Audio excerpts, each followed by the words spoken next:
오늘 함께 묵상할 성경 말씀은 누가복음 11장 1절에서 13절 말씀입니다.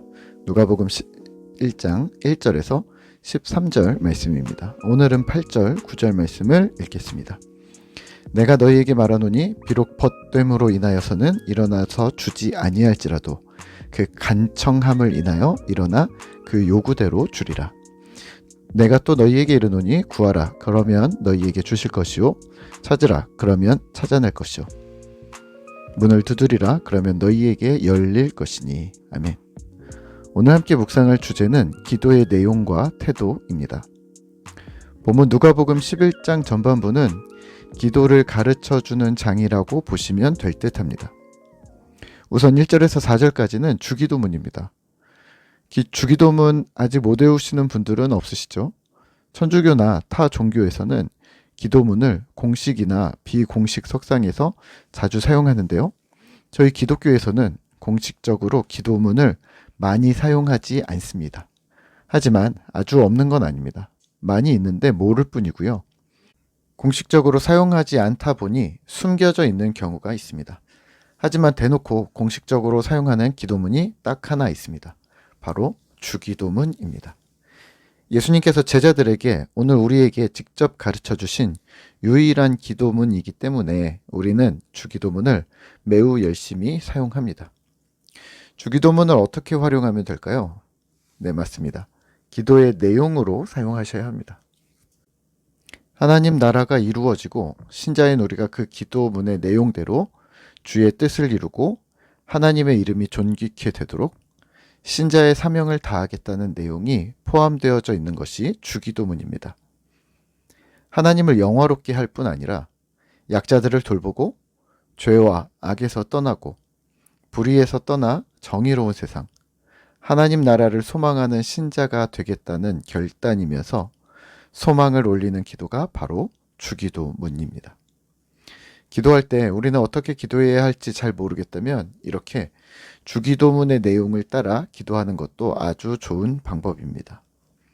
기도의 내용, 기도 제목으로 쓸 수 있는 주요 내용을 가르쳐 주신 것이 이 첫 번째 부분입니다. 기도할 때 두 번째 기억해야 할 것은 무엇일까요? 태도입니다. 기도의 내용을 주기도문으로 삼았다면 우리의 기도의 자세, 기도에 대한 태도가 중요한데요. 바로 역동적인 끈질긴 기도입니다. 끈질긴 기도만 아니고 역동이라는 단어도 함께 기억해 주시면 좋겠습니다. 기도의 태도는 두 가지인데요. 역동과 인내입니다. 먼저는 인내, 끈질김인데요. 예수님께서는 주기도문을 가르쳐 주시고 바로 간청하는 벗의 기도에 대해 예화를 들어주셨습니다. 친구가 밤에 와서 떡을 달라고 하면 나는 안 준다.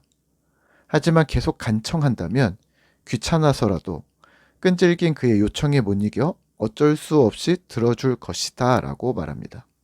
8절입니다. 내가 너희에게 말하노니 비록 벗됨으로 인하여서는 일어나 주지 아니할지라도 그 간청함을 인하여 일어나 그 요구대로 주리라. 아멘.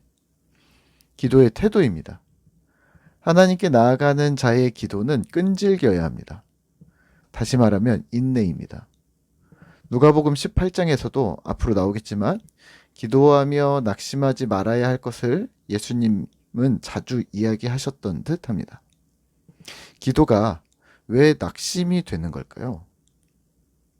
우리의 조급함과 하나님의 뜻이 이루어지는 때는 시간이 항상 들어맞지는 않기 때문입니다. 우리의 조급함이 기도를 자꾸 낙심케 만드는 것이죠.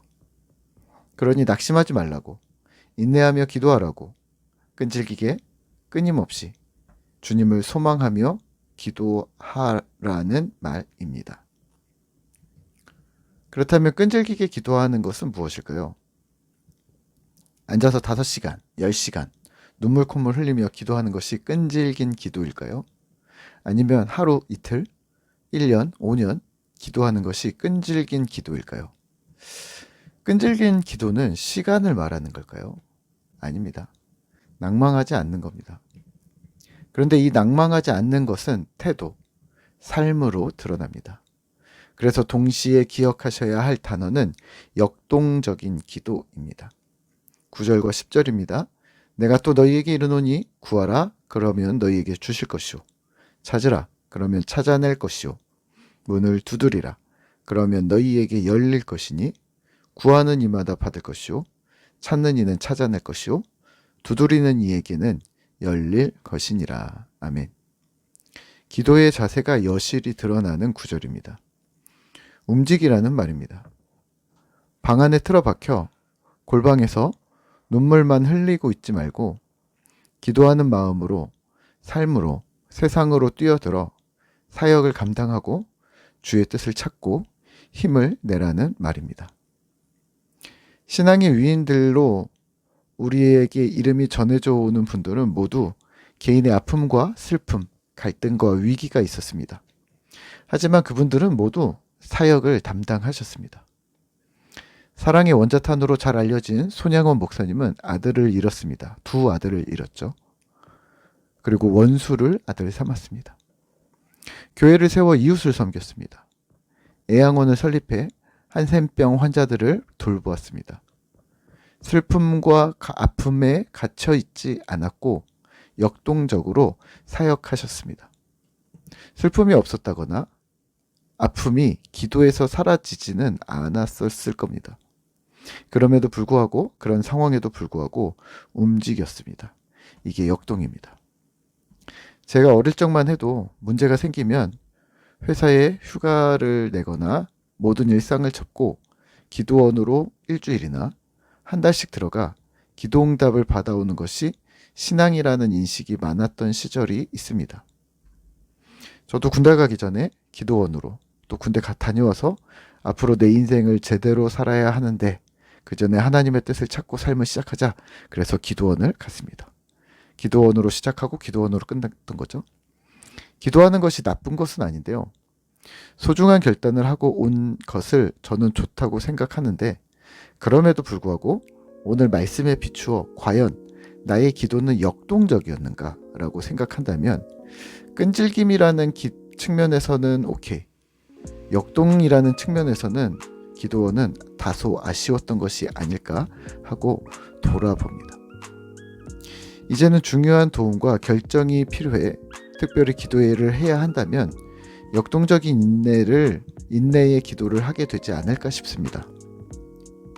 공동체를 돌보며 기도하며 주어진 일을 하면서 기도하며 하나님의 도우심이 어디 있는가 찾으며 사람을 만나고 공부를 하고 교육을 받으며 기도하는 역동적이면서 인내하는 기도를 하기로 재다짐해 봅니다.